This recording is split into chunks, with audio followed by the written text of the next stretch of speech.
Hi, I'm Ann Greiner, President and CEO of the Primary Care Collaborative.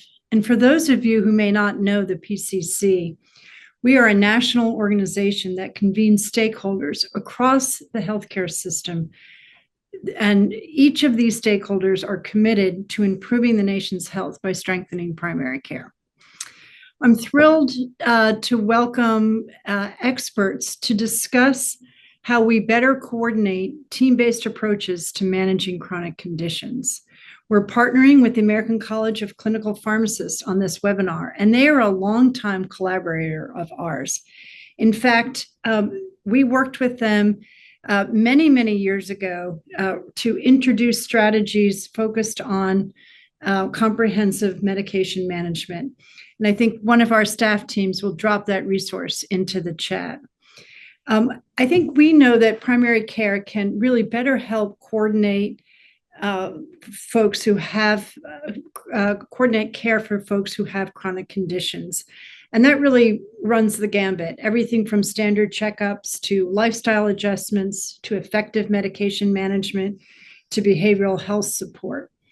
It is really critical to have that trusted partner as you're trying to manage your chronic conditions. And we've even seen reversal of chronic conditions with really effective management in some cases. A few housekeeping items before we get started.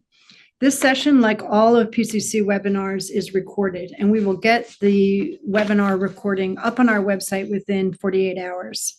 All of our webinars are on the website, so you can take a look when you visit and see other content. The website is pcc.org, thepcc.org. We're also taking questions using the Zoom Q&A. That's at the bottom of the screen, and we'll do that at the end of this program. We're very committed to delivering high-quality webinars, and we want to explore topics that our primary care community really cares about. So after the webinar, you're going to receive a link to a short survey, and we would be delighted if you would fill it in and tell us what topics you're interested in learning more about. Now I'm going to introduce our three panelists. They have diverse clinical practices and perspectives, and I think it's going to be a very rich conversation. First up is Dr. Kathleen Finley. She's triple board certified family medicine expert and lifestyle medicine physician practicing in Baldwin, Wisconsin. Welcome, Kathleen. She's also on ACLM's Clinical Practice and Quality Committee, the St. Croix County, Wisconsin Health and Human Services Committee, and the medical director of Lifestyle Medicine, Employee Health, and Infection Prevention at Western Wisconsin Health. She is a very passionate advocate for rural health and healthcare transformation. Next, please welcome Dr. Tom Bateman.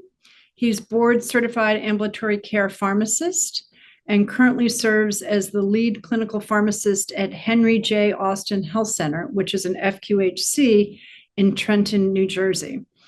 His passion is working with the underserved in urban communities, and he's published multiple papers, mainly about the role of pharmacists in chronic disease management in outpatient settings. Welcome, Tom. Finally, Dr. Bethany Franklin. She is an integrated behavioral health psychiatrist and currently serves as the lead for integrated behavioral health programs and the director of integrated psychiatric education at UPMC Central PA. In these roles, she oversees strategic and clinical integration of behavioral health services across primary care and specialty settings, while also advancing psychiatric education for non-psychiatric physicians and practitioners. So as you can see, we have a really rich set of experiences, and these experts, I think, are going to give us many insights on how we can better manage chronic conditions, particularly when we're talking about medication. So let me begin by first doing a little bit of context setting. 60% of Americans have a chronic condition. 60%. Wow. And 40% of those have multiple chronic conditions. So chronic conditions are very, very, very prevalent. And we're certainly hearing a lot about them here in Washington, D.C. all the way up to the president, talking about making America healthy again with this whole emphasis on prevention of chronic conditions. But we already have many chronic conditions, so we also need to manage them and perhaps in some cases reverse them. So it's obviously a very important topic. But managing chronic conditions is frankly complex. And we're going to talk about what effective care coordination looks like. And then end by reflecting on what are some policies that might need to change so that we can really support primary care clinicians, behavioral health specialists, pharmacists, and others in effectively managing chronic conditions. So let me start off with asking each of you, from your perspective, to describe what does effective care coordination look like? And let me begin by asking Kathleen to start us off. Yeah, thank you. It's good to be here this afternoon. To me, effective care coordination starts with meeting the patient where they are, right? I practice lifestyle medicine and using evidence-based lifestyle therapeutic approaches to, as Anne said, to even reverse disease, but definitely to treat chronic disease. We need to have a personalized approach. I can't walk in and tell everybody you're going to make these same lifestyle changes. It's important that this is delivered by a multidisciplinary team, and we're going to talk a lot about that today. I think that's fundamental, but we also need to make sure to be working with the patients within their reality of the social determinants of health and what barriers they might have in making change. In my setting, we use lifestyle medicine in conjunction with our conventional medical interventions. My team is myself, a dietitian, and a health and wellness coach. And we work together with our primary care providers and our specialists to help patients make those lifestyle modifications that are first-line therapy in almost every chronic disease management case. But this takes an understanding of both the patient's priorities as well as their circumstances and an understanding of the other treatment priorities within that team. And so we have to have excellent communication, whether it's with the primary care providers, the cardiologists, the behavioral health professionals that I work with, our therapy teams, medication therapy management pharmacists, our social worker. We want to have good collaboration and coordination, because if we're not speaking the same language, the patient doesn't benefit as greatly. But we want to make sure we're supporting one another's treatment goals and communicating clearly on that. Thank you. One quick question, because I think this sometimes is overlooked in the relationship. Why is understanding patient priorities so important? When we're trying to make lifestyle change, if I don't understand what is driving a patient's needs to make these changes, I'm going to miss the mark. I spent years as a primary care physician walking in saying, you need to eat better, you need to move better. And that is well-intentioned.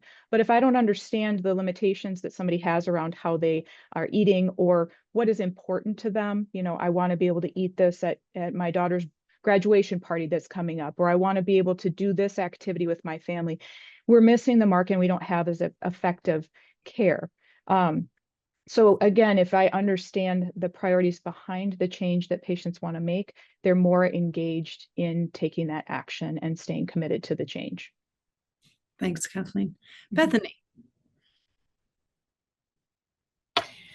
Hi there. Thanks, Anne, for having me. So as an integrated behavioral health psychiatrist, effective care management is so incredibly important. I find it that I'm going to where the patients are. We know from national studies that over half of individuals who meet criteria for a mental health condition aren't even identified or diagnosed. And the vast majority of those who do have any sort of treatment do so from a primary care setting. And I think one of the things that I admire and value so much about primary care is the longitudinal relationship. And so to be able to work alongside primary care doctors and practitioners who are already or already providing this care, to be able to support them in that, to be able to go where patients are.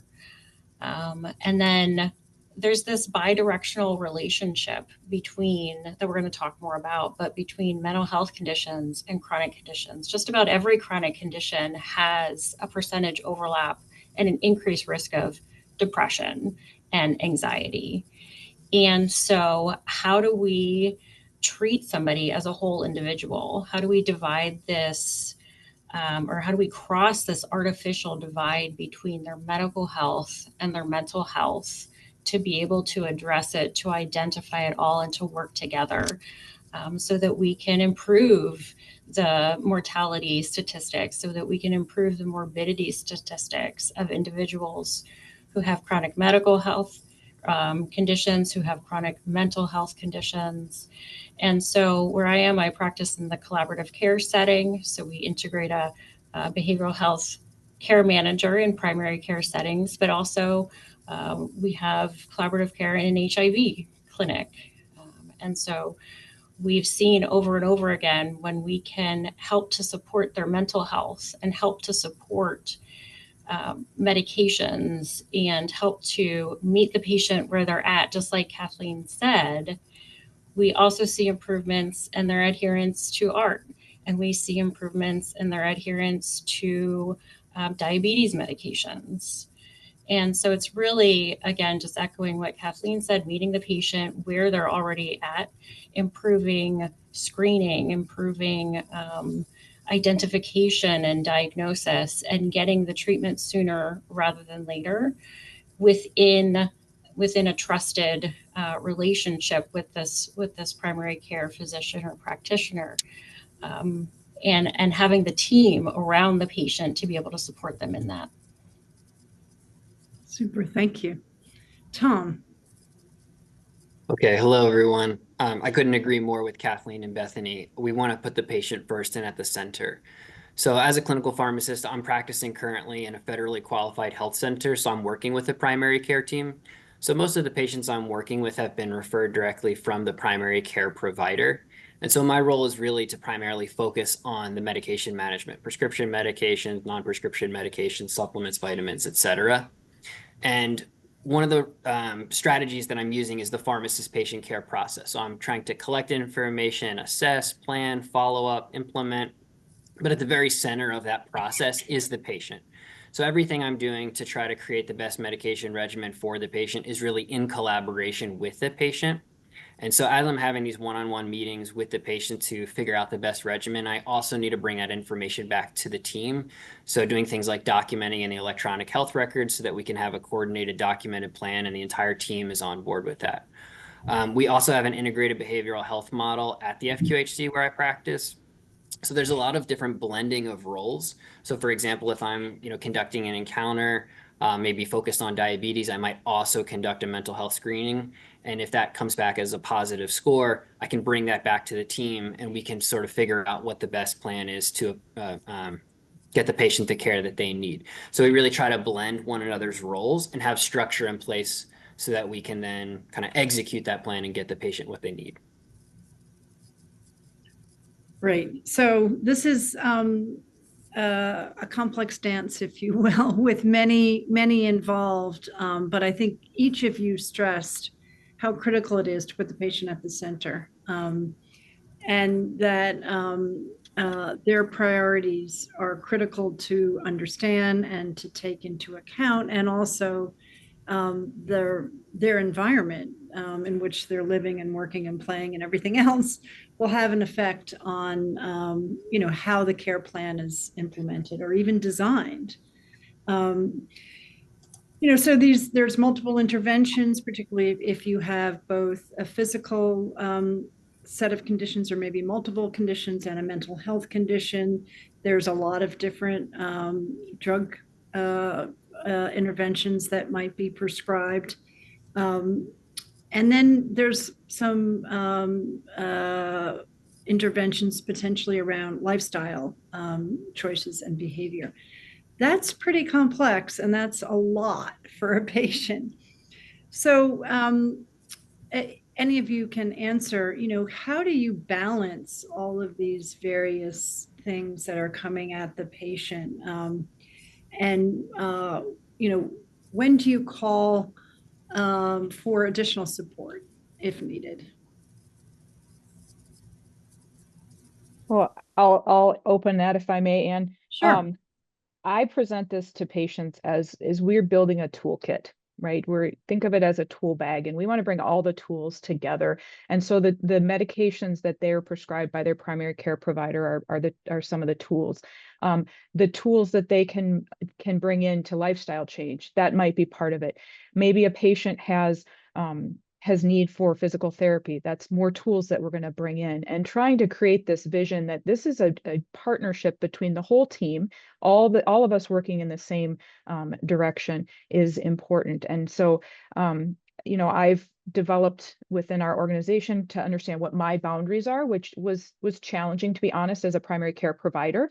At one time, I was practicing primary care lifestyle medicine, and that's really a challenge. And so now I do just practice lifestyle medicine, and I leave the primary care medication management and whatnot to my colleagues. And so knowing, okay, you're going to need a medication adjustment, your blood pressure's lower, you probably need your de-escalation of your meds, you're going to go back to your primary care provider. I see this might be going on, and referring, but having that trust between my team members, that I had to gain trust that they would send the patients knowing that I wasn't going to take over their care.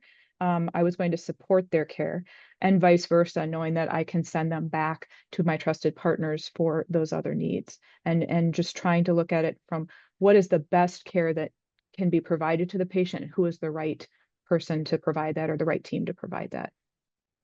Well, Kathleen, thank you so much for your candor, because I think, the training of a lot of physicians is you do it all. Mm-hmm. And most are not trained in team-based settings. And so doing it all is really hard given the multiplicity of needs that patients have. Mm-hmm. But that's very ingrained. You not only do it all, but you're responsible for everything. So you're really communicating, a different way to practice, and a set of and being reliant on members of your team. And I imagine that you need to establish trust not only with the patient, but also with your team members about, the you need to, if your request something happens, you expect that it will, and that you get feedback, and vice versa, so that it really is a reciprocal relationship. Anybody else want to add to this part of the conversation? Okay, well, I think there are these complexities, and as you pointed out, Kathleen, lots of different tools in the toolbox. But there's also some barriers. That all sounds, fabulous, lots of tools, but sometimes there are barriers, financial barriers. Hey, I can't afford that particular medication, or hesitancies about taking a particular medication, or changing lifestyle, because that's very, very challenging. How do you work to navigate those challenges? And how do you support a patient in addressing some of those barriers? Maybe Bethany or Tom can answer this one. I'm happy to jump in with this.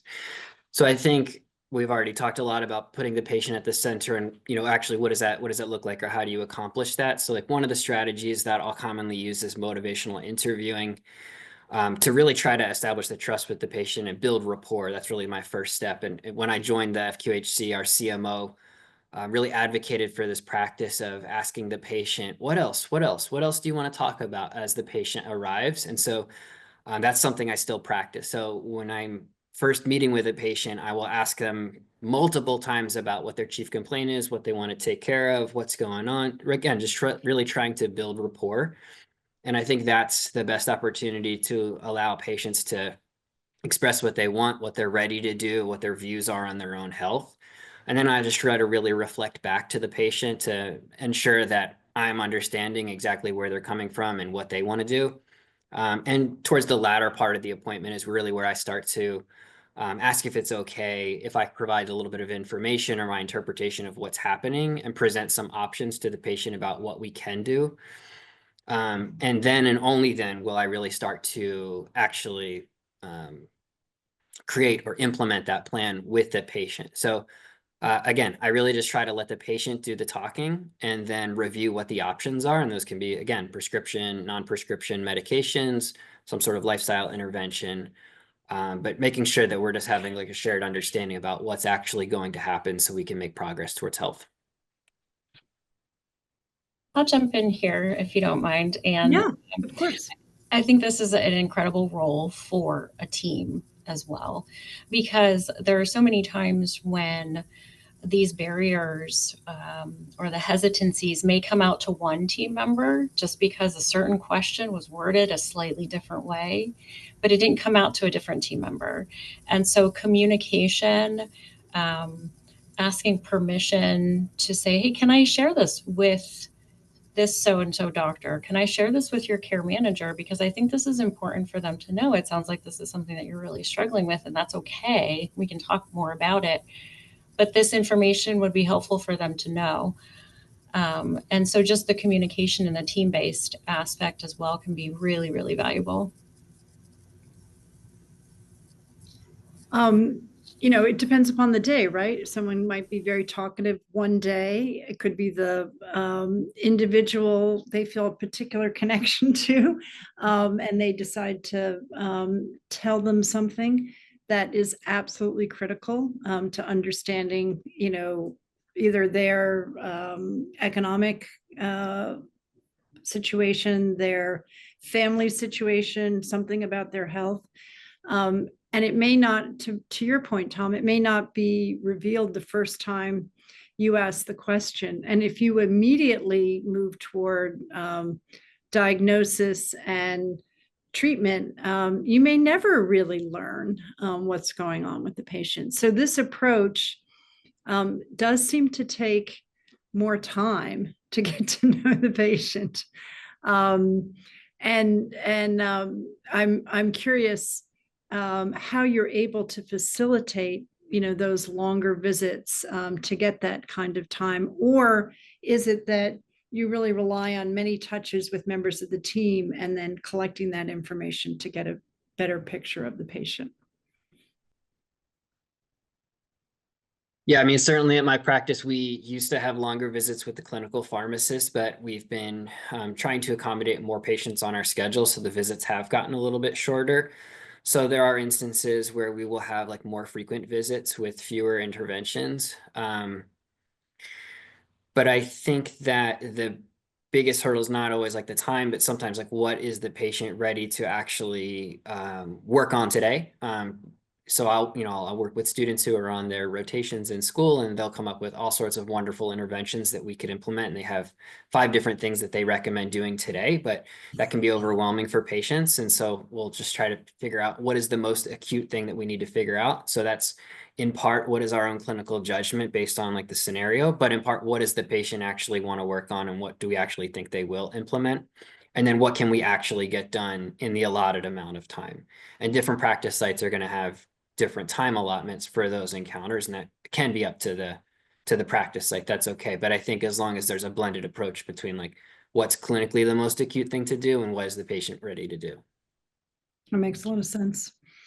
For a lot of chronic conditions, efficient medication optimization is really important. And we know that if medication isn't properly optimized, you may not achieve the outcomes that you're looking for. And it could end up costing the health system a whole lot of money. So how can different parts of the care team work together to make sure that medications are optimized, particularly when, folks have a lot of different conditions that they are struggling with, and illnesses and a lot of different, and, a lot of complexity. I think the team-based approach is really important here because reinforcing the prescriptions and the recommendations of the other providers is is very important. Sometimes I'll have conversations with patients and they say, well, Dr. So-and-so has me on this and I don't really want to take it. And I can reinforce that and say, it's very important that you take that medication. And so that just that strength of support is really helpful. And another thing that I find very important is making sure we're addressing the behavioral health concerns. Many of my patients come with multiple chronic conditions that they have received care for, but they're not engaging in that care because of their co-current depression or anxiety or whatnot. And until we can get that addressed by working with those team members, they aren't using optimizing that medication management for their diabetes and whatnot. So I think, again, I really rely on a team for this approach. And I'm not even doing the prescribing, but just helping to support the patients in using those medications appropriately, as well as the pharmacy input as well. We have a medication therapy management pharmacist that is new to our organization and incredibly helpful in that support as well. It's hard to keep abreast of all the changes in medication, isn't it? Yeah. Bethany, your perspective on this question. Absolutely. And from treating the depression and anxiety aspect of things, we know that most individuals who use medications as a tool to treat their depression and anxiety are going to need a dose adjustment. The vast majority of psychiatric medications need to be titrated up or tapered down. And most individuals may need to try a couple of medications. And so doing that in a stepwise fashion, in a mindful stepwise fashion, so that somebody doesn't stay on a subtherapeutic dose of an antidepressant or an anti-anxiety medication for months on end, so that we can do that in a way that makes sense, that is timely, in order to try to best treat their depression and anxiety. It does sound very complicated, particularly if you have moderate to severe mental illness, and that may have an impact as well. So I don't know if you want to speak to that particular aspect of care. Absolutely. I mean, moderate to severe, really any mental health condition really can impact our ability to self-manage day-to-day activities. And that includes self-management for other chronic conditions, includes optimizing or taking their medication on time, thinking through perhaps a sliding scale insulin, the motivation to want to optimize their chronic medical conditions and the self-management of that, their motivation to increase their physical activity levels, even things like what types of foods are being craved, potentially in terms of a self-soothing of depression or anxiety, which can then impact if somebody has diabetes or hypertension. And so we certainly see, again, these cycles that if we have integrated programs that we can identify and interrupt these cycles and get them back onto a healthier track where individuals are taking the steps, but they have a team around them to support them in that. That's really where we see the best outcomes. I think your point about addressing the mental health issues almost right out of the gate is so important, because you may not, you may be having difficulty identifying what's most important to you because you are so depressed, for example. Mm-hmm. And then, the motivation to make lifestyle choices is not going to be happening.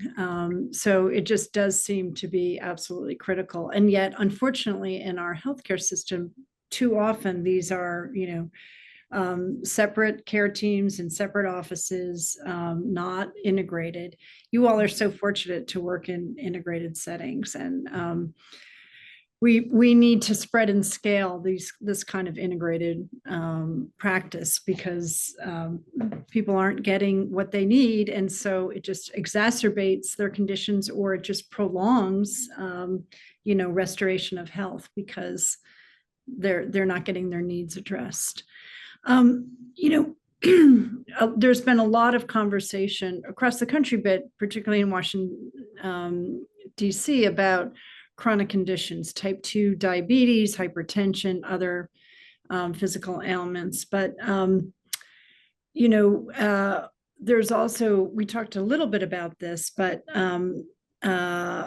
schizophrenia or bipolar disease. So, even beyond depression and anxiety, how does that interact with management of chronic conditions? Bethany, maybe you could lead us off here and then we can ask Kathleen and Tom to jump in. Absolutely. There are a lot of layers within this question. Schizophrenia, bipolar disorder, severe mental illness is a chronic condition in and of itself. And so we see that individuals with severe mental illness die 10 to 25 years earlier than the rest of the population. They have higher rates of cardiovascular disease. They have higher rates of diabetes. And they have higher mortality from cancer, not even higher rates of cancer, but higher mortality from cancer. And so we look at these illnesses and how they impact somebody's, again, ability to engage with preventive screening, to engage with catching chronic conditions early, to engage with lifestyle changes. And then the medications that we use to treat schizophrenia and to treat bipolar disorder also increase the risk of metabolic syndromes and increase the risk of diabetes and weight gain. And so, again, all of these layers and kind of impacting one another.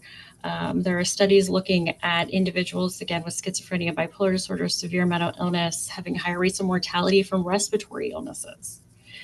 And some of that is lifestyle and higher rates of tobacco use and smoking and substance use. And there's always the question, or we're looking at how much of that is that self-medicating their illness. And so really, if we can go to where individuals have any sort of longitudinal relationship, even if that's in psychiatry, there are reverse models where they integrate primary care into psychiatry settings.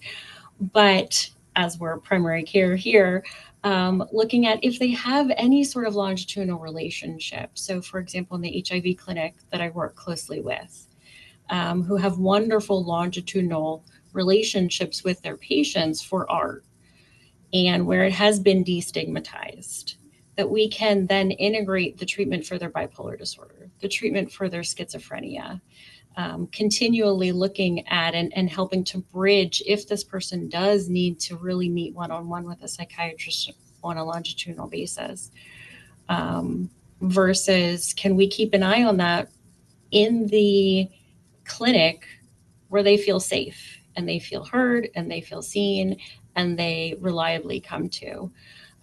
So just again, kind of the power of integrated care and the possibilities there. But certainly something, individuals with bipolar disorder, schizophrenia, severe mental illness, really needing to keep an eye on and also addressing all of those primary care and medical conditions that come up at higher rates and that have higher mortality associated with them. Great. Anybody else want to jump in on this question? I couldn't agree more that I think, establishing that safe place for patients wherever that is, whether it's in the primary care clinic or in the psychiatry clinic, and making sure that we're partnering those two together. It reminds me of, this concept of the ABCs of social determinants of health, the agents, the odds, right? Like when the patient feels that they have a place of belonging and they have some ability to take some action, they're able to start to make change. And I think respecting those relationships, where is that strong connection that they can best work through? And again, in a team model, I think that's where it really comes through strong. Yeah, I absolutely agree with the team-based model, and I should definitely put the call out for including the pharmacist in that team.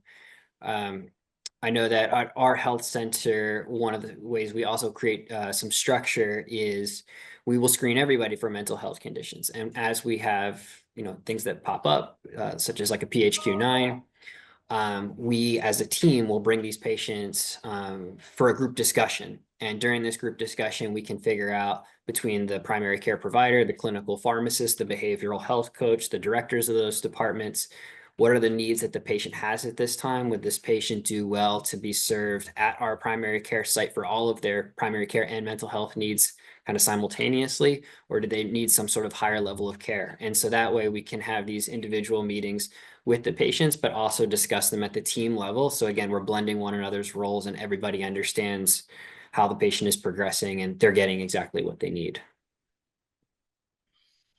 Super, that's very helpful. Each of you has really underscored this longitudinal relationship and how that can build knowledge of the patient's circumstances and priorities and context, but also how trust is developed. And, if you're going to ask me to do something really hard, if I feel like you have my back and you know me and you have my best interests at heart, I'm going to be much more inclined to take your advice. But it is the sort of thing when you look at a spreadsheet and you're trying to make care more efficient, it's the very thing that could be, sort of zeroed out. Why do we need all this time?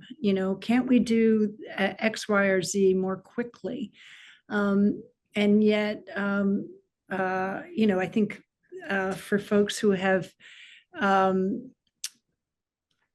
developed these kinds of relationships, the power of them to actually effectuate change. So anyways, just a comment there. You all are doing incredibly innovative work in a sea of practices that perhaps are not as innovative, and that we would like to scale the kind of work that you are doing. What policy changes do you think would help to scale this work, that would better support this work? You've also worked in other settings, so you might want to bring in that perspective. Who would like to kick off this conversation? I'm happy. Well, go ahead, Tom. Oh, all right. Thank you so much. Yeah, I think for pharmacy, the big issue is still payment. So payment in particular for non-dispensing pharmacy services, that's the biggest challenge. So we have evidence already for comprehensive medication management in these settings. That's published in like the GTMRX evidence document that looks at quality, cost, and access. So like we have the evidence for this, but payment is still the big issue. So pharmacists have advocated for gaining provider status on like the national level. And we're still not there. So pharmacists have also been turning to or trying to achieve provider status on different state levels. And there's been a lot of success there. But that is on an individual state by state basis. And really what we're trying to advocate for policy would be language for non-discrimination mandates to prohibit discrimination in regard to network inclusion, referrals, reimbursement, and then payment, or any sort of like payment based on or prohibitive for specifically for a pharmacist. So what we again hope to achieve is that provider status so that pharmacists can provide these services, and that the actual insurers would then reimburse for these services. Other policy solutions. Thanks, Tom.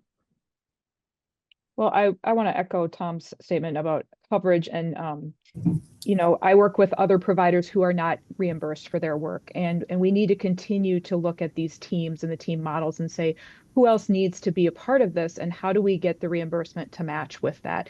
And again, there are many different models that are proposed, whether they're alternate payment models and kind of value-based care, but we have to keep driving forward with that to find out how can we create the team that can best support the patient.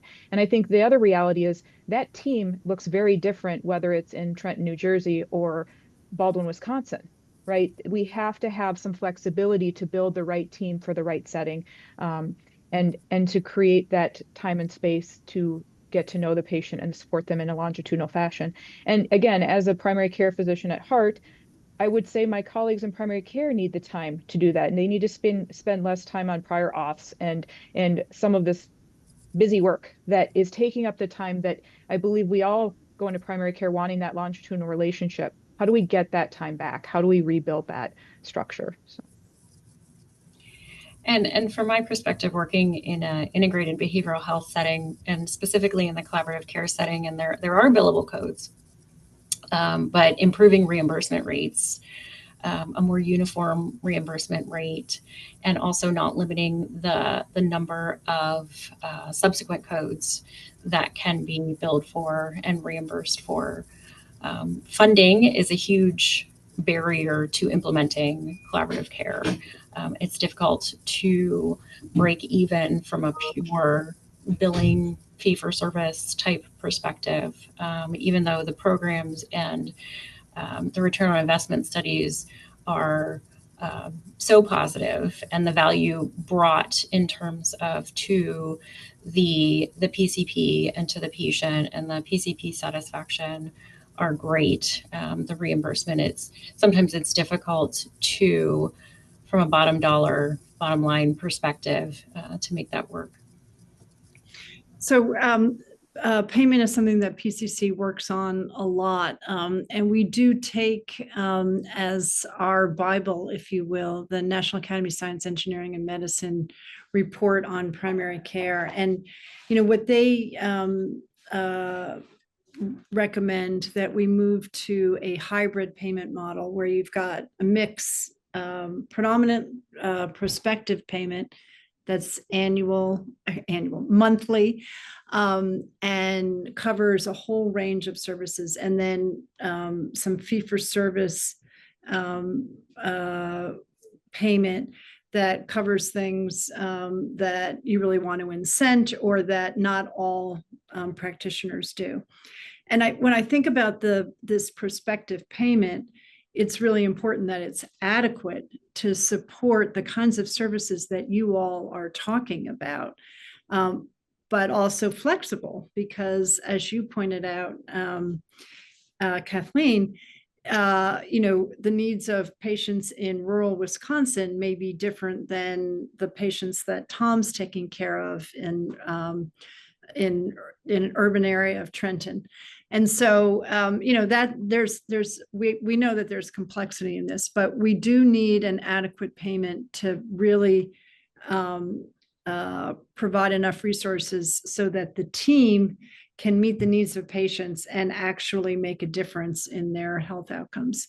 Because what we do right now is we don't adequately pay the folks who are sitting around our virtual table, and we end up, unfortunately, patients getting sicker and then needing a lot of high cost specialty and acute care services that, had we invested earlier, we could have avoided. So I think we share this notion that we've got to shift our healthcare system towards wellness and health, and it's certainly not what we prioritize or what we pay for. So I think at the PCC, we would underscore this notion that we need much better support for the team. And the team is not, there's no one size fits all. So we have to be flexible on what that team looks like. Well, a number of questions have come in that, and you can keep sending them, that are really important. The first question, I think any of you could answer if you'd like, is we've talked a lot about the patient and how we focus on the patient priorities and needs, but many times, because a patient may be disabled or having mental health challenges, they're really there with a family member or a partner of some sort.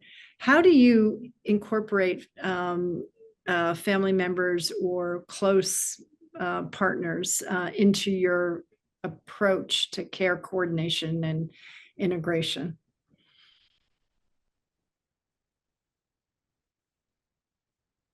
Well, I think it's just fundamental again to how we can get the patient engaged. If the patient is not in a place where they can engage, that partner is going to be the one to engage. And so always trying to keep the patient at the center. And if they are able to express their opinions about it, we want to hear that. But bridging that gap between, which is sometimes challenging, and I'm sure that Tom and Bethany would agree, sometimes that caregiver has a different perspective on what needs to happen for the patient.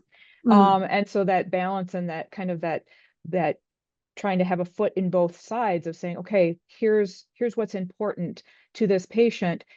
I know you care for this patient. How can we help with that? What do you see as ways that you can help to move that forward? And that can be very powerful. It brings to mind, the patients that I care for with severe mental illness who do not have the motivation to go for a walk, but they might have a family member who will help them go for that walk, right? So really engaging, where can that person meet the patient where they are, and in what way can they play an engaged role in that as well. And I think it's very important and very, very powerful. In most cases, we all know there are cases where it can be the opposite, and then it's a challenge of trying to find that alignment between the patient and the caregiver to say, okay, let's take this back to what's most important for the patient and how can we support that because we care about this person. Kathleen, you're almost suggesting that family members are part of the team. Absolutely. There you go. CMS came up with announcements recently about a number of models that they were going to sunset. And some of them were focused on team-based care for chronic conditions that involved medication management. So they indicated that they would use the early results of these initiatives to change payment. So as you think about what you might recommend to CMS if you were asked how they should change their financing models based on some of the early findings coming out of the CMMI models, what would you recommend to CMS?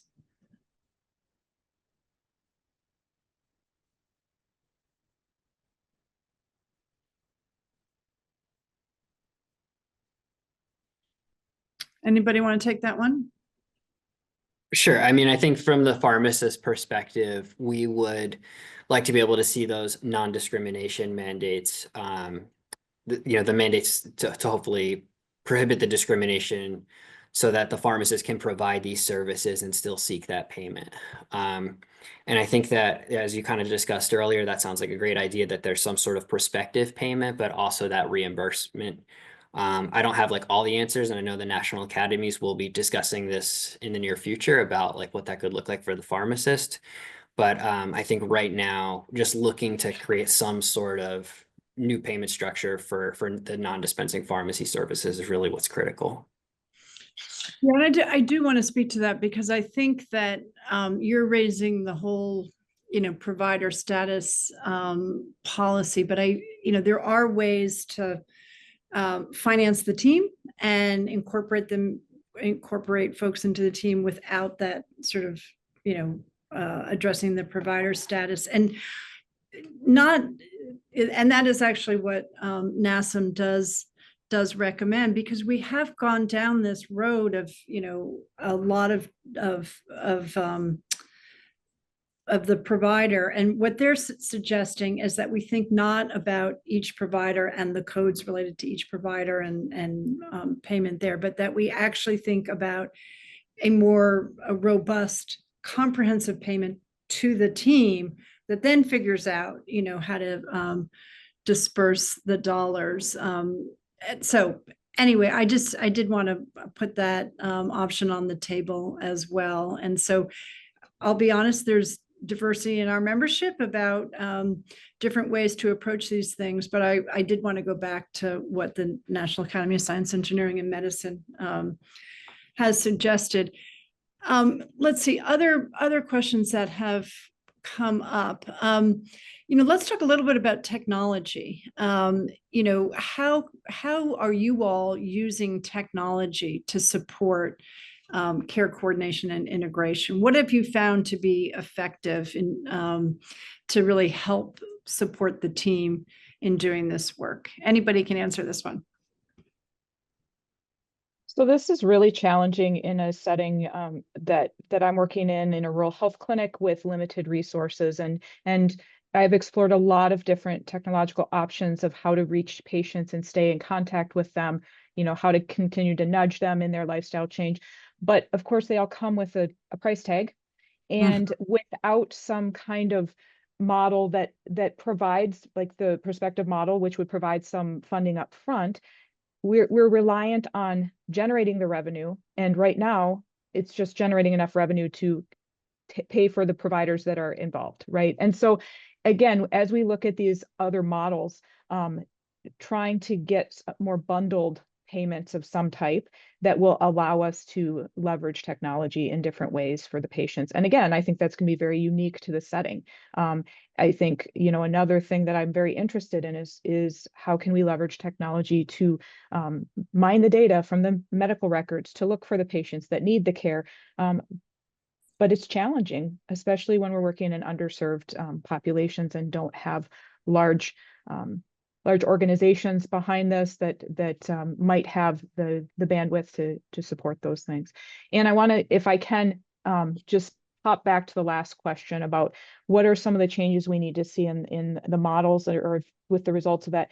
One of the things that we know in lifestyle medicine is that many of the models that have even looked at different payment models are measuring metrics that are kind of more traditional, and they're not measuring disease reversal or the prevention that we're doing. And it's admittedly, prevention is very, very hard to measure, but disease reversal, for example, in some of these cases, we have providers that are getting people off of their statins, and they might be dinged because they aren't meeting that metric. So we have to have CMMI looking at metrics that are actually capturing the kind of work that is going to really prevent these downstream effects and the higher costs. It's a really interesting topic, quality measurement, and we have so many measures, but we don't have a lot of measures that really matter and are really driving our system in the way we want it to be, to be achieving the outcomes we want it to achieve. So I could not agree with you more. I think other items to put on that list is, if continuity is so important, how are we measuring continuity? Well, there actually is a brand new measure to look at continuity. And I think we're going to be able to then look at outcomes and demonstrate that a continuous relationship may actually produces these better outcomes. So we know that from some studies, but I think if we had the measure that would help us to understand, the impact of a continuous relationship, or measures of comprehensiveness. Most of our measures are very narrowly defined, where when you think about the kind of care that you all are providing, it's multifaceted, it's comprehensive, it's taking into account so many different dimensions. And those measures are not the measures, that we're looking at, that we're paying on the basis of. And so clearly a lot of work to do on the measurement front as well. Let's see. We still have just a couple more minutes, and then we're going to round up here. Let's see. How about this notion of keeping people on the medications that they've been prescribed? And the question is that should not, and the old drug adherence, that really should not be the goal of medication management. Can you react to that and reflect on why that should not be the goal, and what should be the goal of medication management? I'm going to start with you, Tom. This is in your arena first. Sure. I mean, that's definitely the concept of addressing therapeutic inertia. And that's the whole concept of our pharmacist patient care process being, a wheel with the patient at the center. So we are bringing, a new fresh set of eyes to the med regimen every single visit, every time we meet with the patient. So as we collect and as we do our assessment, sometimes an older medication may be the best fit if there is some sort of cost barrier or previous intolerance to another medication, so be it. But at least there's this critical thought that goes into it and a discussion of what the options are. But absolutely, at each visit, we want to take a look at the medication regimen and see if there's an opportunity to improve, to get to a newer therapy with better evidence, or get to a more cost-effective or more favorable for side effects, or whatever the case is. So we definitely want to address at each visit, and that's something we'll talk to our students about too, so that they're trained to go out into the field and use that technique. I don't know if you want to weigh in, Kathleen. I know, sometimes there are alternatives to medication through some changes to lifestyle. Yeah, absolutely. We fully believe that there are cases where we can even reverse disease and get people off medications. But, I always preface my conversation with patients around, we want to find what's the right balance for you. And today, I might be meeting with them and say, look, your blood pressure is still uncontrolled. You absolutely need that blood pressure medication. We will keep working towards reducing that.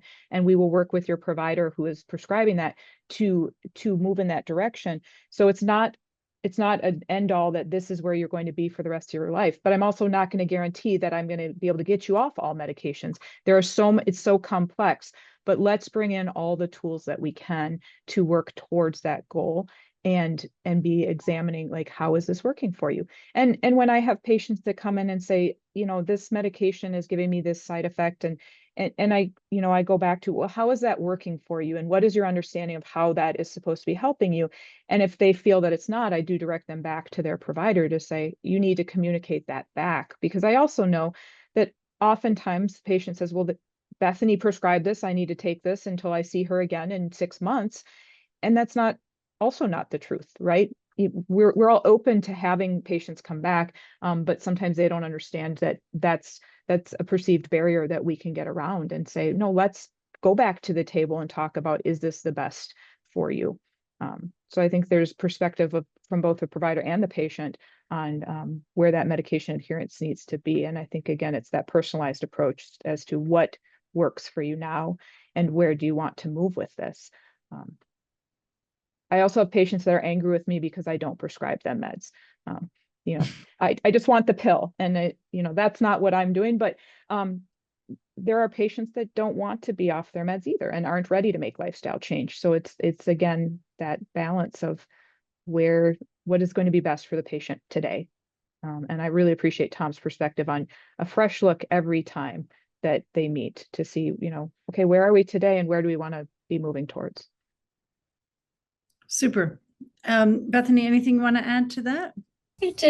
I would echo what both Tom and Kathleen said, and add that a lot of times it's taking that journey and that walk with the patient. And so it's my job to help them or help our care managers have the conversation with the patient. Like, let's just have a conversation. Let's talk about how you feel like that medication might have been beneficial, what you feel like the downsides are, what are the potential risks of changing, going down, holding that medication versus continuing on that.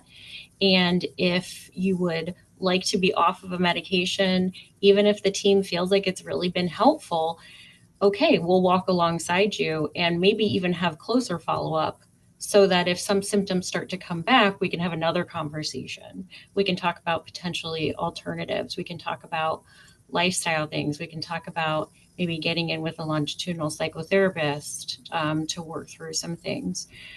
So I think as long as it's safe, we're walking alongside the patient in helping them make informed decisions.